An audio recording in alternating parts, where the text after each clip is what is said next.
ప్రభువైన యేసుక్రీస్తు నామంలో మీకందరికీ శుభములు. నేటి దిన బైబిల్ వాక్య పఠనము ఏప్రిల్ 2, 2026. లేవియాకాండము 2వ అధ్యాయము.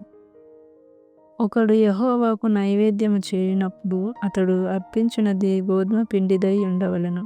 అతడు దాని మీద నూనె పోసి సాంబ్రాణి వేసి యాజకులగు అహరోను కుమారుల యొద్దకు దానిని తేవలెను. అందులో నుండి యాజకుడు తన చేరతో చేరెడు నూనెయు చేరెడు గోధుమ పిండియు దాని సాంబ్రాణి అంతయు తీసుకొని యెహోవాకు ఇంపైన సువాసన గల హోమముగా బలిపీఠం మీద అందులో ఒక భాగమును జ్ఞాపకార్థముగా దహింపవలెను. ఆ నైవేద్య శేషము అహరోనుకును అతని కుమారులకును ఉండును. యెహోవాకు అర్పించు హోమములలో అది అతి పరిశుద్ధము. నీవు పొయ్యిలో కాల్చిన నైవేద్యము చేయునప్పుడు అది నూనె కలిసినదియు పొంగనిదియునైన గోధుమ పిండి అప్పడములే గాని నూనె రాసినదియు పొంగనిదియునైన పూరీలే గాని కావలెను. నీ అర్పణము పెనము మీద కాల్చిన నైవేద్యమైన ఎడల అది నూనె కలిసినదియు పొంగనిదియునైన గోధుమ పిండిదై ఉండవలెను. అది నైవేద్యము గనుక నీవు దాని ముక్కలుగా త్రుంచి వాటి మీద నూనె పోయవలెను. నీవు అర్పించునది కుండలో వండిన నైవేద్యమైన ఎడల నూనె కలిసిన గోధుమ పిండితో దానిని చేయవలెను.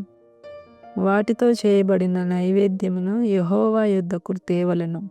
యాజకుని యొద్దకు దానిని తెచ్చిన తరువాత అతడు బలిపీఠం దగ్గరకు దానిని తేవలెను.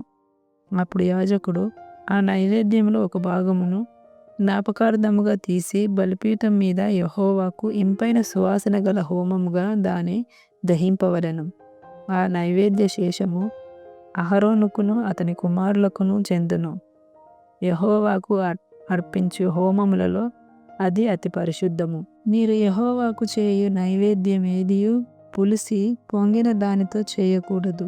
ఏలయనగా పులిసినదైనను తేనెయైనను యెహోవాకు హోమముగా దహింపవలదు.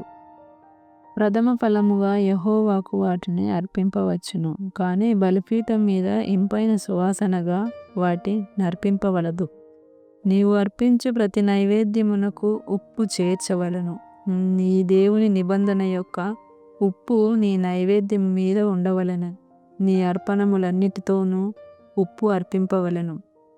నీవు యెహోవాకు ప్రథమ ఫలముల నైవేద్యము చేయునప్పుడు సారమైన భూమిలో పుట్టిన పచ్చని వెన్నులతో ఊచ బియ్యమును వేయించి విసిరి నీ ప్రథమ ఫలముల నైవేద్యముగా అర్పింపవలెను. అది నైవేద్య రూపమైనది. నీవు దాని మీద నూనె పోసి దానిపైని సాంబ్రాణి వేయవలెను. అందులో జ్ఞాపకార్థమైన భాగమును అనగా విసిరిన ధాన్యములలో కొంతయు నూనెలో కొంతయు దాని సాంబ్రాణి అంతయు యాజకుడు దహింపవలెను. అది యెహోవాకు హోమము.